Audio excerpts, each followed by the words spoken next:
Well, good morning, Mr. Secretary, Dr. Stone. I'm not really sure where to begin other than to say I'm grateful for the opportunity to have you here today. I'm grateful to be back on this subcommittee for this Congress. Central Alabama VA has continued to be one of the worst VAs in the country.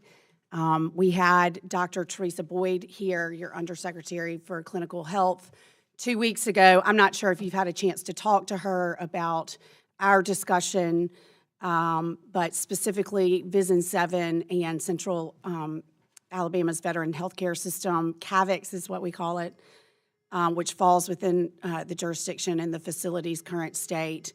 I'm not sure, Madam Chair, that my 5 minutes is enough for you to fully appreciate and us to have a real conversation about what's been going on there for many years. But in my time in Congress, I have worked diligently with leadership there and at the VISN to make sure that our veterans are receiving the best care that we can give them. And as I said to Dr. Boyd, we don't know each other well, but you will learn in the course of this time that I'm very passionate about this issue, but I'm very frustrated.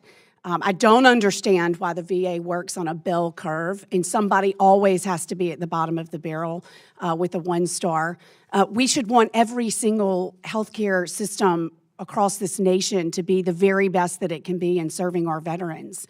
But we're unable to get simple things right, like just saying hello and greeting a veteran in the morning when they come in for their appointment to make them feel valued and that somebody cares, to very egregious behavior that I can give you some really specific examples, which I would like the opportunity to do so that you can fully appreciate what's been going on in this healthcare system over the course of many years. A culture of complacency, gross mismanagement that has taken place over many, many years. Again, I would like the opportunity to talk to you very specifically about some of the worst cases that have come through. But I can tell you, I want to be in the grocery store and have a veteran come up to me and tell me how wonderful their experience was at the VA, not have to look into a man or a woman's eyes that has served our country honorably and see tears in their eyes where they have just flat out given up because they cannot get appropriate care.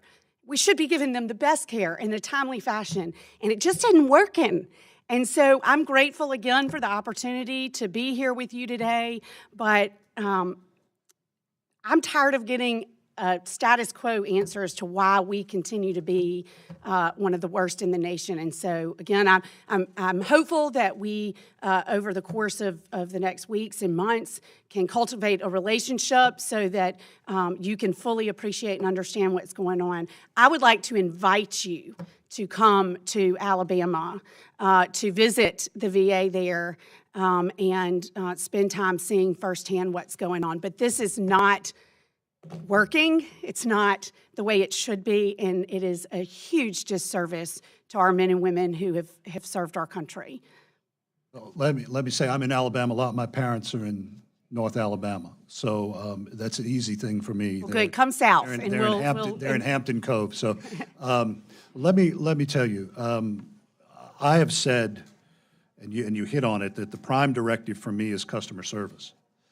It is vital that the first experience a veteran has is that greeting. And I've said that it is not the veteran's job to employ a team of lawyers to get the VA to say yes. It's up to us to say yes. And I am particularly cognizant of what has happened in Central Alabama. I know that in many places in the country I've started, because of the legislation passed by this Congress, I've started to replace leaders and hold them accountable. And in terms of the specifics as to what has been done in Central Alabama, Dr. Stone can fill in the most recent history, but I take what you say seriously. So I have talked to Dr. Boyd about the conversations that you've had, and we welcome the partnership to work with you. Central Alabama demonstrates the problem with the sales system and the bell curve, because there's parts of the functioning of Central Alabama healthcare system that are actually doing very, very well. For instance, mortality during hospitalization is some of the lowest in our system. Secondly, RN turnover is very, very low, and we retain some excellent medical specialists and excellent RNs at very high rates. That said, the simplicity of courtesy to our veterans is at the lowest across our entire system. So this may reflect problems in our leadership, but yet our leadership team is fairly stable, including almost 2 years in place of the current medical center director, and a willingness of that leadership team to work with our corrective action team, what we call our rapid team, which clearly has not worked rapidly in Central Alabama. But this is a deeply troubled facility, and one that, although there is some positive pieces of their performance, the concept of customer service, which is the Secretary's prime directive to correct customer service, has not impregnated that facility effectively at all. So my time is way expired. But Madam Chair, thank you for, just please, can we have a continued discussion outside of 5 minutes? I really would like to work with both of you on this. We're just not getting it right, and we've got to get it right. Thank you. And Ms. Roby, thank you for your